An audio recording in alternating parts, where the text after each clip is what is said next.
¿Qué tal, chicos? ¿Cómo están? Bienvenidos a una clase más de física del proyecto de transición a la educación digital Paraguay.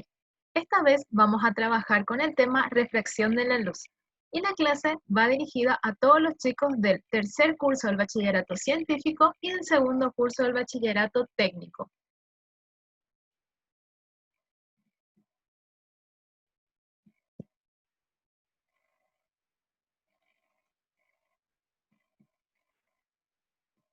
Vamos a trabajar con la siguiente capacidad. Resolver problemas referidos al fenómeno de la refracción.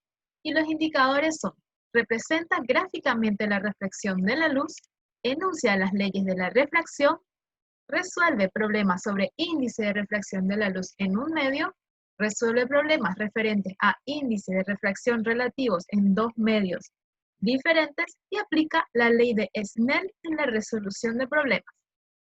Vamos a ver en primer lugar qué es la refracción de la luz.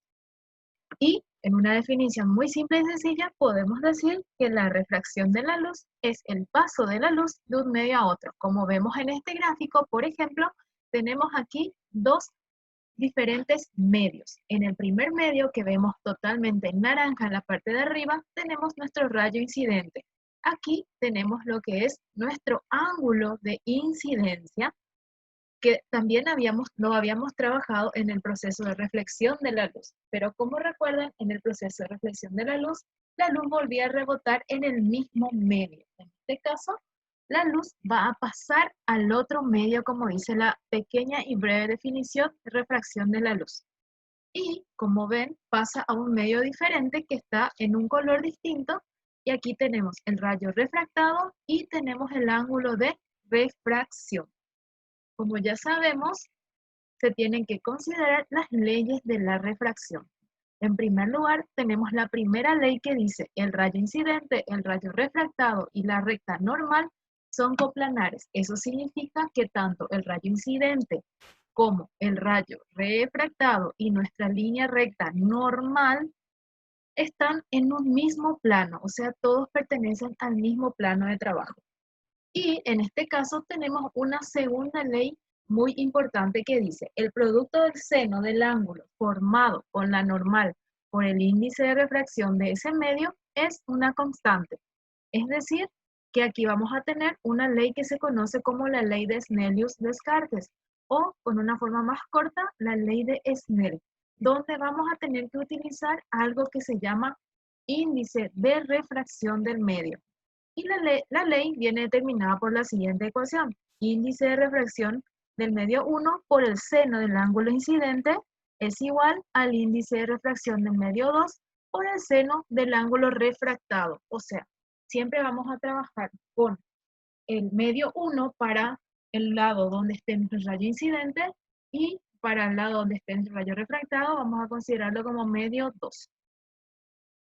Vamos a ver ahora unas pequeñas definiciones para luego ver ejemplos de cómo aplicar esta ley. Para poder trabajar con la ley de Snell es preciso conocer y por sobre todo recordar en cada uno de los ejercicios a trabajar el concepto de lo que es el índice de refracción absoluto. En este caso vamos a ver directamente la ecuación del índice de refracción. Y como ven aquí es C sobre D. ¿Pero qué es C? ¿Qué es D? La C, como ven aquí ustedes, es en este caso la velocidad de la luz en el vacío, que si preguntamos a nuestros profes y vemos en el material de trabajo distribuido por el Ministerio de Educación y Ciencias, es el valor de la velocidad de la luz igual a 3 por 10 a la octava metros por segundo. O también podemos decir 3 por 10 a la quinta kilómetros por segundo. O sea, la luz recorre en el vacío o en el aire 300.000 kilómetros por cada segundo. Y la v corta que vemos aquí es la velocidad de la luz en cualquier medio considerado. También, en cuanto a lo que es índice de refracción, debemos de recordar que es un parámetro adimensional, o sea, no tiene unidad de medida. Tenemos que saber que el índice de refracción absoluto en el aire es 1.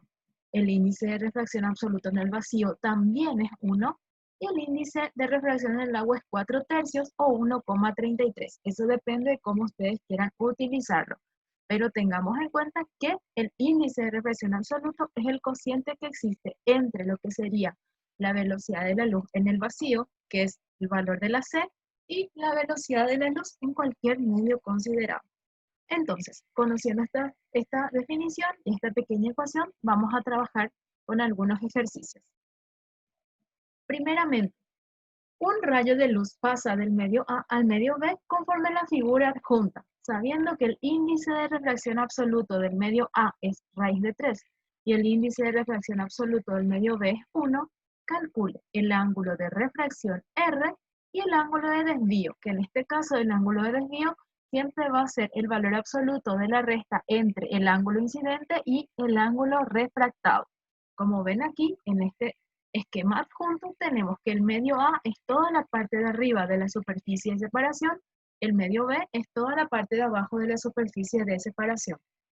Y en el medio A vemos que tenemos el rayo celeste, que es nuestro rayo incidente, que forma 30 grados con la normal.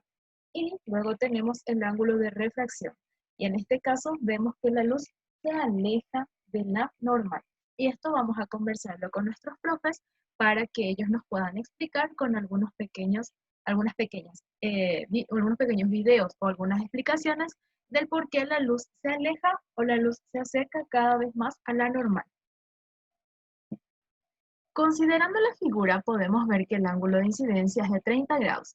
Entonces, aplicando la ley de Snell, tenemos el índice A por el seno del ángulo incidente es el índice B por el seno del ángulo de refracción. Raíz de 3, entonces, que es nuestro índice del medio A, por seno de 30 grados, que es nuestro ángulo incidente, es igual a 1, que es el índice de refracción absoluto del medio B, multiplicado por el seno del ángulo de refracción. Entonces, aquí podemos hacer directamente la multiplicación del 1 por seno del ángulo de refracción y tenemos que raíz de 3 por seno de 30, que es igual a 1 medio, nos va a dar raíz de 3 sobre 2. Y ahora, ¿cómo hallamos el ángulo R? Aplicando la función inversa del seno, o sea, arco del seno, que en sus calculadoras ustedes tienen que apretar Shift Seno. Entonces, ahí vamos a tener arco del seno de raíz de 3 sobre 2 es igual a R, que es nuestro ángulo de refracción. Entonces, se puede obtener que R mide 60 grados.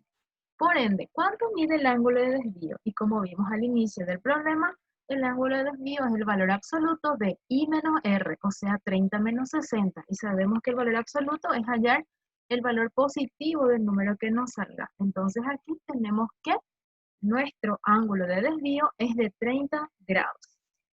Vamos a otro problema más. En este caso, vamos a ver el ejercicio de trabaja con tu profe. Un haz de luz monocromático pasa de un medio donde n es igual a 4 a otro cuyo índice es 1,4. Calcular la medida del ángulo indicado. En este caso, el ejercicio nos adjunta este gráfico, en el cual vemos que el ángulo de incidencia, o sea, el ángulo que forma el rayo incidente con la normal, es alfa. El ángulo de refracción, en este caso, es el mismo valor que alfa porque sabemos que por la propiedad geométrica de ángulos opuestos por el vértice, aquí este valor también es alfa. Entonces, nuestro ángulo de refracción va a ser alfa más 37. Veamos cómo ir trabajando con este ejercicio. Ya sabemos que el índice de A por seno de I es igual a índice de B por seno de R. Entonces, si reemplazamos por los valores que estábamos diciendo, tenemos N1 por seno de alfa es igual a N de B o N2, como quieran llamarlo, por el seno del ángulo refractado, o sea, 37 más alfa. Aquí tenemos que N1 mide 4, o sea, el índice en el cual está mi ángulo incidente mide 4. Y el índice en el cual está mi ángulo de refracción mide 1,4. Aplicando la ecuación siguiente, que ya conocemos en matemáticas, que seno de alfa más beta es igual a seno de alfa por coseno de beta más seno de beta por coseno de alfa, que sería la ecuación del seno de el seno de la suma de dos ángulos. Vamos a aplicar esta ecuación. ¿Por qué? Porque sabemos que la función trigonométrica seno no es distributiva en este caso. O sea, tendríamos que sí o sí aplicar esta ecuación para poder trabajar. Entonces, ahora tenemos 4 por seno de alfa es 1,4 por seno de 37 por coseno de alfa, más seno de alfa por coseno de 37. Si ustedes lo hacen paso a paso, les recomiendo que lo pinten en distintos colores o que lo vayan marcando con un símbolo diferente en cada paso para que puedan ir entendiendo el proceso matemático. Si hacemos la propiedad distributiva del 1,4 obtenemos lo siguiente. Ahora, pasando al otro miembro, lo que tenemos común que sería seno de alfa, vamos a tener 4 de seno alfa menos 1,4 seno alfa por coseno de 37. Sacando factor común en el primer miembro seno de alfa, tenemos 4 menos 1,4 por coseno de 37, que es igual a 1,4 por seno de 37 por coseno de alfa. Haciendo la operación que está dentro del paréntesis en el primer miembro, obtenemos esto. Ahora, podemos cruzar los términos, es decir, de un lado colocar seno de alfa sobre coseno de alfa y del otro lado colocar los números, o sea, 0,8425 dividido 2,8819. Sabemos matemáticamente que seno sobre coseno nos da la función tangente. Entonces, tenemos tangente de alfa igual a la división que ya teníamos. Entonces, aplicando nuevamente la función inversa a la tangente, o sea, el arco tangente de alfa, tenemos que el arco tangente de alfa es igual a 0,8425 .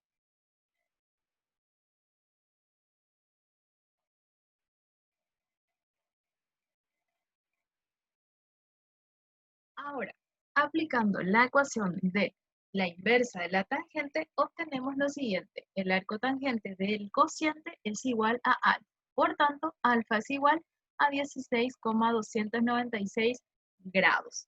Entonces, ¿cuánto mide en realidad el valor que le complementa a nuestro ángulo en este caso? Entonces, alfa mide 16,296 grados. O sea, nuestro ángulo incidente es de 16,296 grados. Espero que hayan entendido este ejercicio y recuerden siempre quedarse en casa, lavarse las manos y por sobre todo respetar todas las medidas sanitarias. No olviden ver el programa de Canal 13 a las 15:20 horas todos los viernes para poder aprender mucho más de física. Y nos encontramos en un siguiente video.